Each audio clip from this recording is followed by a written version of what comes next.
Dalmatians in the border. Coordinate.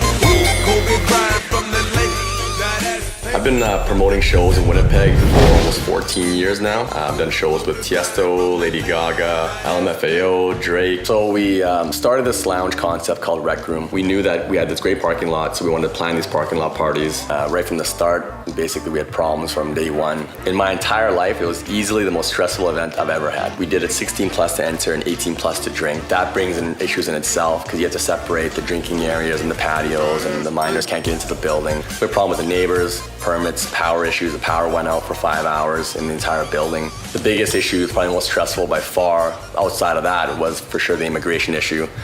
With Steve Aoki, so I was beyond stressed. Well, everyone 18 is coming here now, okay? Everybody. And I've always been the kind of guy that always been hands-on, so I'm really busy as it is that day, and I'm helping with the fencing and with the wristbands and getting people in as quick as possible. So having to deal with all of that as well as dealing with the neighbors and dealing with the power outage and the immigration, it was wanted to break down. I need to follow the ping pong table. And every table on that side there, everything goes outside. This business, money comes, easy come, easy go. It's expensive to put on these events, it requires a lot of people. I often underestimate the amount of work leading up to a lot of these events and things that we have to pay for, There's always something new and... Holy shit! And then on top of that, there's always gonna be like an inspector showing up. A couple of items, but they're all minor. Yeah, I probably should have been more focused, for sure. I'm so excited. Sorry, attention here. No. But with everything going on, I just know that there's more stuff was gonna be going wrong. The neighbors were nonstop complaining, about the sound, the mess, and the traffic, the amount of people. And then they started towing cars. Bro, they're gonna tow you. They're gonna tow you here, Are they towing cars? Because they don't know whose cars are whose right now. That's a problem. I'll be honest with you, the only thing that stressed me out for the most part was immigration and the payment part. Everything else, I knew we'd get through. Like, as much as I'm stressed, I know that we'll be okay. I know that we will be able to work through it. But the one thing that we can't work through is immigration and the act not coming, because that will ruin the entire event. So now everyone's cars are getting towed, and no one notices or no one cares, because it's at the same time the party's getting started.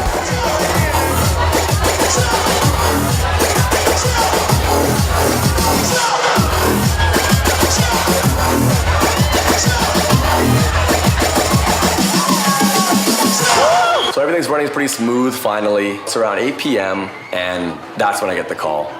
Canadian immigration calls me and said Steve Aoki is not going to be allowed into the country. Obviously I freak out. I speak to the immigration officer. I run to Staples across the street, spend about an hour there, typing, printing, faxing the documents that they want to see. After doing all that and talking with my other contacts of the city, they let him through.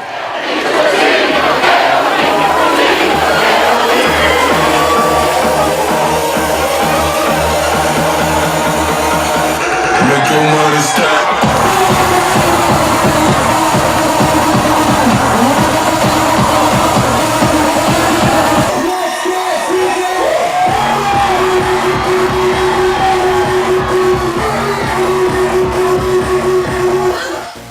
After the event is done, Steve Aoki is done, it's 11 o'clock. The one thing that I'm scared of the most happening, they catch a minor in Rec Room. I already know. They're with a minor right now. They catch someone, they pull me aside, they want to talk to me. Yeah, wherever.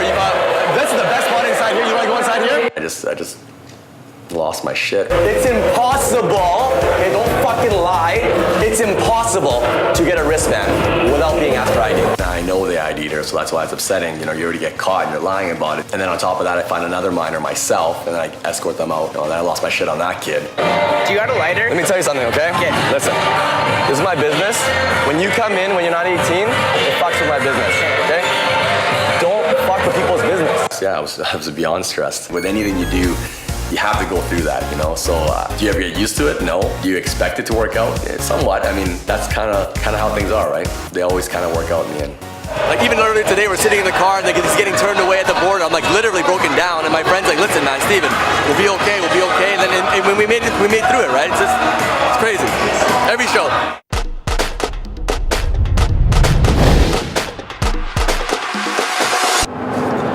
Yeah, today the artist is across the border with no issues, no flight problems, no payment issues, no upset managers, no immigration problems. What's up, baby? How you doing? We are now going on our way to pay Juicy J's balance. I got a stack of US hundos here to drop off. Yeah, no, it's funny because I deal with DJs and dealing with payment artists all the time. And the DJs are always like, wire the money to the bank, and then advance, and then day before the show or week before the show, wire the balance, make sure it's in our account, and we're good to go. But you deal with rappers, and it's like, no, want cash, want deal with cash. And the thing is, like, cash is a hell to deal with. They have to fly back with cash. But it's funny that they're adamant. You know, like most rappers I've dealt with, just want cash. Balance and cash, please. The funny thing about the Juicy J show was I wasn't stressed because you can't control at that point. Everything worked out. You know, it was actually a nice night to hang out and spend time with people. Here's some of my fans right here. How are you? Back again. I live here already. My friend Dannie, Riel came in. What's up? Summer Republic is the place to be. If you're not with Summer Republic, then you don't know what the place is to be. Winnipeg, Summer Republic, it goes hand in hand. So this is Steve Kua. He owns Winnipeg. He's actually the mayor. If you didn't know, then now you know. This is my account, my bodyguard. Awesome promoter. Sales are good. I feel confident. Everyone had a good time. Couple fights, no big deal. Cops are here. I feel so much better with cops. This is my dentist. My teeth aren't that straight or yellow or white. I actually lost money on the Juicy J show and made money on the Aoki show. Yet I was completely fine with the Juicy J show because the stress is never about the money. The stress is always about making sure the event is the best event it can be.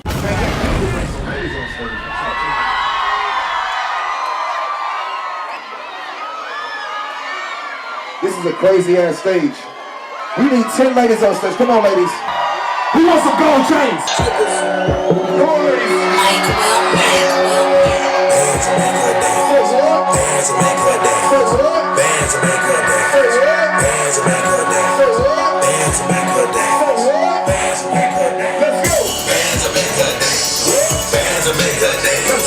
All these chicks popping pussy, I'm just popping bang. Bands to make her dance.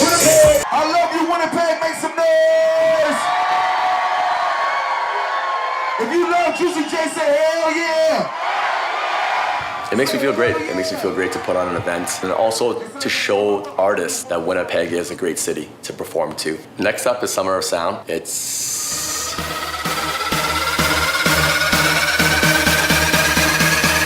Make your money stack. the biggest thing I've ever done.